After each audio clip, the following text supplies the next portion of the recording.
ವೀಕ್ಷಕರೇ, ನಾವು ಸುಮಾರು 2-3 ವರ್ಷದ ಹಿಂದೆ ತೆಲುಗಿನ ಪ್ರಖ್ಯಾತ ಯೂಟ್ಯೂಬರ್ ಆದಂತ ಹರ್ಷ ಸಾಯಿ ಬಗ್ಗೆ ಕೆಲವು ವಿಡಿಯೋಗಳನ್ನ ಮಾಡಿದ್ವಿ. ಈ ವ್ಯಕ್ತಿಯ ಸರಳತೆ, ಮಾನವೀಯತೆ, ಆತ ಸಾಮಾನ್ಯ ಜನರಿಗೆ ಅಷ್ಟೊಂದು ದೊಡ್ಡ ಮಟ್ಟದಲ್ಲಿ ಸಹಾಯವನ್ನ ಮಾಡುವ ರೀತಿ, ಇದರ ಕುರಿತಾಗಿ ಚರ್ಚೆ ಮಾಡಿದ್ವಿ. ಈತನಿಗೆ ಇಷ್ಟೆಲ್ಲ ಹಣ ಎಲ್ಲಿಂದ ಬರುತ್ತೆ? ಏನೋ 100-200 ಆದ್ರೆ ಅದೊಂದು ಲೆಕ್ಕ. ಆದ್ರೆ ಆತ ಸಾಮಾನ್ಯರಿಗೆ ಸಹಾಯ ಮಾಡುವಂತ ಭರದಲ್ಲಿ ಲಕ್ಷಾಂತರ ರೂಪಾಯಿ ಹಣವನ್ನ ಖರ್ಚು ಮಾಡ್ತಾರೆ. ನೋಟಿನ ಕಂತೆಗಳನ್ನ ಜನರ ಮುಂದೆ ಕೈಗಿಡ್ತಾರೆ.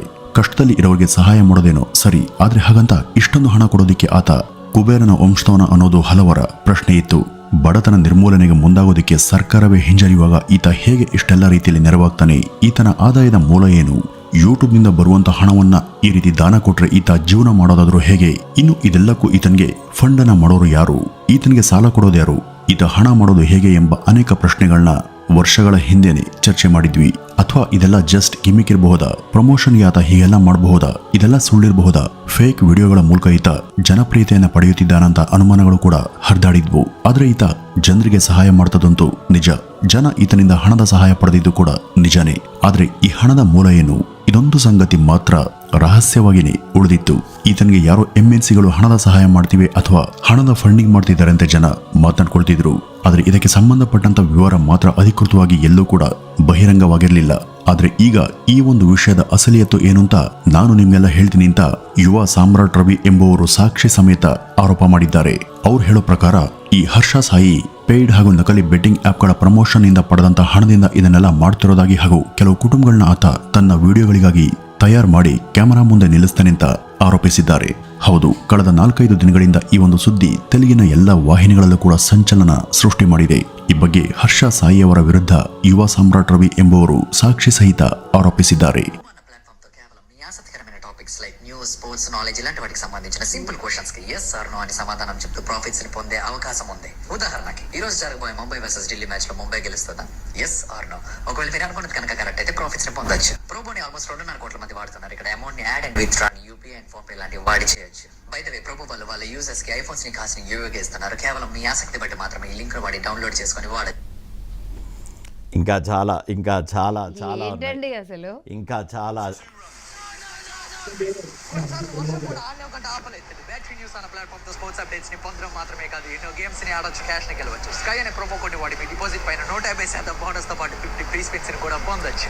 ಒಂದು ಜೂಜಿನ ಆಪ್ ಪ್ರಮೋಷನ್ಗೆ ಹರ್ಷ ಸಾಯಿ ಕೇಳಿ ಪಡೆಯುವಂತ ಸಂಭಾವನೆ ಮೊತ್ತ ಸುಮಾರು 90 ಲಕ್ಷದಿಂದ 1 ಕೋಟಿ ಇರುತ್ತೆ ಅಂತ ಆರೋಪಿಸಿದ್ದಾರೆ. ಇದರಲ್ಲಿ 60% ಮಾತ್ರ ಆತ ತೆರಿಗೆ ಹಣವನ್ನ ಕಟ್ಟಿ ಉಳಿದ 40% ಹಣವನ್ನ ಅಕ್ರಮವಾಗಿ ತಮ್ಮ ಅಕೌಂಟ್ನಲ್ಲಿ ಇಟ್ಕೊಳ್ತಾನೆ ಹಾಗೂ ಇದೇ ಹಣವನ್ನ ಈತ ಜನರ ಸಹಾಯಕ್ಕೆ ಬಳಸ್ಕೊಳ್ತಾನೆ. ಸರಿ, ಆ ಒಂದು ಸಹಾಯವನ್ನಾದ್ರೂ ನಿಜವಾದ ಬಡವರಿಗೆ ಸರಿಯಾದ ರೀತಿಯಲ್ಲಿ ಮಾಡ್ತಾರ ಅನ್ನೋದು ಕೂಡ ಇಲ್ಲ. ಇವರ ವಿಡಿಯೋಗಳಲ್ಲಿ ಬರುವಂತ ಅರ್ಧದಷ್ಟು ಜನರು ಫೇಕ್ ಅನ್ನೋದು ಈ ಸಾಮ್ರಾಟ್ ರವಿಯ ಆರೋಪ. ಈ ಬಡ ಕುಟುಂಬಗಳನ್ನ ಇವರೇ ರೆಡಿ ಮಾಡಿ ವಿಡಿಯೋಗೆ ಬಳಸ್ಕೊಳ್ತಿದ್ದಾರೆ ಎಂಬ ಆರೋಪ ಕೂಡ ಈ ಯುವ ಸಾಮ್ರಾಟ್ ರವಿ ಮಾಡಿದ್ದಾರೆ. ಇವರು ತಮ್ಮ ವಿಡಿಯೋಗಳಲ್ಲಿ ಹಾಗೂ ಇತರ ಕಡೆ ಪ್ರಮೋಟ್ ಮಾಡುವಂತ ಬೆಟ್ಟಿಂಗ್ ಆಪ್ಗಳು ಕೂಡ ನಕಲಿನೇ. ಈ ನಕಲಿ ಆಪ್ಗಳಿರೋದು ಅಮಾಯಕ ಜನರನ್ನ ವಂಚನೆ ಮಾಡೋದಕ್ಕೆ. ಜನರಿಂದ ಹಣ ಪಡೆದಂತ ಇವರು ಅವರನ್ನ ಜೂಜಿಗೆ ತಳ್ತವೆ. ಇವುಗಳಿಂದಾಗಿ ಜೂಜಿನ ಚಟಕ್ಕೆ ಬೀಳುವಂತ ಜನ ಹಣದ ಆಸೆಯಿಂದ ಇರುವಂತ ಹಣವನ್ನು ಕೂಡ ಕಳೆದುಕೊಂಡು ಸಾಲಗಾರರಾಗಿ ಬೀದಿಗೆ ಬರ್ತಾರೆ. ಕೊನೆಗೆ ಸಮಾಜಕ್ಕೆ ಹೆದರಿ ತಮ್ಮ ಪ್ರಾಣವನ್ನ ಕಳೆದುಕೊಳ್ತಾರೆ. ಈ ಜೂಜಿನ ಆಪ್ಗಳಿಂದಾಗಿ ಇವತ್ತು ಎಷ್ಟೋ ಸಂಸಾರಗಳು ಬೀದಿಗೆ ಬಿದ್ದಿವೆ. ಇವತ್ತು ಇಂಥ ಆಪ್ಗಳನ್ನ ದೊಡ್ಡ ದೊಡ್ಡ ಸೆಲೆಬ್ರಿಟಿಗಳೇ ಸ್ವಲ್ಪ ಕೂಡ ನೈತಿಕತೆ ಇಲ್ಲದೆ ಪ್ರಮೋಟ್ ಮಾಡ್ತಾರೆ. ಈ ರೀತಿ ಇರುವಾಗ ಹರ್ಷ ಸಾಯಿ ತರಹದ ಜನ ಇವುಗಳನ್ನ ಸಮರ್ಥನೆ ಮಾಡೋದ್ರಲ್ಲಿ ಹೆಚ್ಚೇನು ಅಚ್ಚರಿಯ ಸಂಗತಿ ಅಲ್ಲ. ಇವತ್ತು ಒಂದು ಕಸಿನೋದಲ್ಲಿ 20 ಜನ ಇಂಥ ಬೆಟ್ಟಿಂಗ್ ಆಡಿದ್ರೆ ಆ ಆಪ್ನವ್ರಿಗೆ ಅದರಿಂದನೇ ಲಕ್ಷಾಂತರ ರೂಪಾಯಿ ಹಣ ಸಿಗುತ್ತೆ. ಇವತ್ತು ಗೂಗಲ್ ಪ್ಲೇ ಸ್ಟೋರ್ ಹಾಗೂ ಇತರ ಕಡೆ ನಿಮಗೆ ಕಾಣಸಿಗುವಂತ ಬೆಟ್ಟಿಂಗ್ ಆಪ್ಗಳಲ್ಲಿ ಅರ್ಧಕ್ಕಿಂತ ಹೆಚ್ಚಿನವು ನಕಲಿ.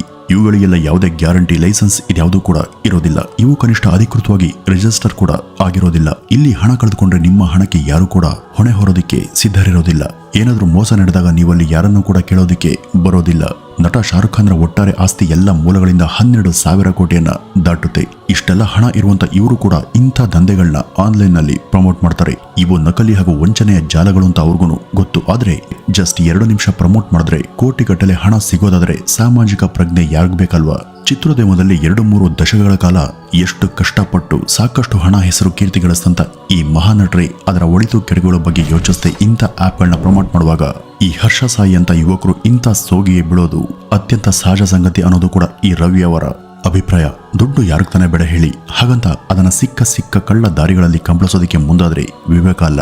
ಇವುಗಳನ್ನ ಪ್ರಮೋಟ್ ಮಾಡಿದ ತಕ್ಷಣ 1 ಕೋಟಿ ರೂಪಾಯಿ ಹಣ ನಿರಾಯಾಸವಾಗಿ ಕೈಯನ್ನ ಸೇರೋದಾದರೆ ಸಾಮಾಜಿಕ ಕಳಕಳಿಯ ಬಗ್ಗೆ ಯಾರು ತಾನೇ ಯೋಚಿಸ್ತಾರೆ? ಇದು ದುಡ್ಡಿನ ದುನಿಯಾ. ದುಡ್ಡಿಗಿರುವಂತ ಬೆಲೆ ಇಲ್ಲಿ ಬೇರೆ ಯಾವುದಕ್ಕೂ ಇಲ್ಲ. ಇಷ್ಟೆಲ್ಲ ಹಣ ಕೈ ಸೇರಿದಾಗ ಅದನ್ನ ಮುಚ್ಚಿಟ್ಟು ತಾನೇನೋ ದೊಡ್ಡ ಸಾಚ, ದೊಡ್ಡ ದಾನಿಂತ ತೋರಿಸ್ಕೊಳ್ಳುವ ಸಲುವಾಗಿ ಜನರಿಗೆ ಸಹಾಯ ಮಾಡುವಂತ ಸೋಗನ್ನ ಹಾಕೊಂಡ್ರೆ ಮುಗೀತು. ಅಲ್ಲಿಗೆ ಜನಪ್ರಿಯತೆ ಕೂಡ ಸಿಗುತ್ತೆ, ತನ್ನ ವಾಹಿನಿ ಕೂಡ ಸದಾ ಟ್ರೆಂಡಿಂಗ್ ನಲ್ಲಿ ಇರುತ್ತೆ. ಇದು ಕೂಡ ಅವ್ರಿಗೆ ಒಂದ್ ರೀತಿ ಒಳ್ಳೆಯ ಆದಾಯ ಅಲ್ವಾ? ಹೇಗೂ ಜನ ಮುಗಿಬಿದ್ದು ವಿಡಿಯೋವನ್ನ ನೋಡ್ತಾರೆ, ಅದರಿಂದ ಅಲ್ಲೂ ಕೂಡ ರೆವಿನ್ಯೂ ಹೆಚ್ಚಾಗುತ್ತೆ. ಎರಡೂ ಕಡೆಯಿಂದ ಹಣ ಮಾಡಿ ಅದರ ಒಂದು ಸಣ್ಣ ಪಾಲನ್ನ ಜನಸೇವೆಗೆ ಮೀಸಲಿಟ್ಟು ಉಳಿದುದನ್ನ ಗುಪ್ತ ಖಜಾನೆಗೆ ಹಾಕಿದ್ರೆ ಅಲ್ಲಿಗೆ ಲೈಫ್ ಸೆಟಲ್ ಅಲ್ವಾ ಅನ್ನೋದು ಕೂಡ ಈ ರವಿಯವರ ಆರೋಪ. ಈಗ ಇಲ್ಲಿ ತಪ್ಪು ಯಾರ್ದು ಅಂತ ಹೇಳ್ತೀರಾ? ಹರ್ಷ ಸಾಯಿ ಬಗ್ಗೆ ಎಲ್ಲಾ ಕಡೆ ಜನರಲ್ಲಿ ತುಂಬಾ ಗೌರವದ ಹಾಗೂ ಆದರದ ಭಾವನೆ ಇದೆ. ಈ ವ್ಯಕ್ತಿ ಅಪರಿಚಿತರ ಕಷ್ಟಕ್ಕೆ ನೆರವಾಗ್ತಾನೆ, ಬಡ ಜನರ ಸಂಕಷ್ಟಕ್ಕೆ ಸ್ಪಂದಿಸ್ತಾನೆ. ಈತನಿಂದ ಬದುಕು ಇವತ್ತು ಸುಧಾರಿಸಿದೆ ಅಂತ ಎಷ್ಟೋ ಜನ ತುಂಬು ಹೃದಯದಿಂದ ಅವರಿಗೆ ಆಶೀರ್ವದಿಸಿದ್ದಾರೆ. ಹರ್ಷ ಸಾಯಿ ತಾನು ಸಹಾಯ ಮಾಡುವಂತ 10 ಜನರ ಪೈಕಿ ಕನಿಷ್ಠ 7 ಜನರಾದ್ರೂ ನಿಜವಾದ ಬಡವರೇ ಅಂತ ಅಂದ್ಕೊಳ್ಳೋಣ. ಸರಿ, ಅವ್ರಿಗಾದ್ರೂ ಆತ ಕೊಡುವಂತ ಹಣ ಎಷ್ಟೋ ಉಪಯೋಗಕ್ಕೆ ಬರುವಂತಾಯ್ತಲ್ಲ, ಅದೇನೋ ಸರಿ. ಆದ್ರೆ ಕೆಲವರ ಬದುಕನ್ನ ಈ ರೀತಿ ಉಜ್ವಲಗೊಳಿಸುವಂತ ಇದೇ ಹರ್ಷ ಸಾಯಿ ಇನ್ನೊಂದ್ ಕಡೆ ಜನರನ್ನ ಜೂಜಿಗೆ ಇಳಿಸಿ ಅವರ ಬದುಕನ್ನ ಮೂರಬಟ್ಟೆ ಮಾಡ್ತಿದ್ದಾರೆ ಅನ್ನೋದು ಈ ರವಿಯವರ ಆರೋಪ. ಇಲ್ಲಿ ಇವುಗಳಿಂದ ಉದ್ಧಾರವಾಗ್ತಿರೋದು ಅವುಗಳನ್ನ ಪ್ರಮೋಟ್ ಮಾಡೋರೇ ವಿನಃ ಅದನ್ನ ಆಡೋರಲ್ಲ.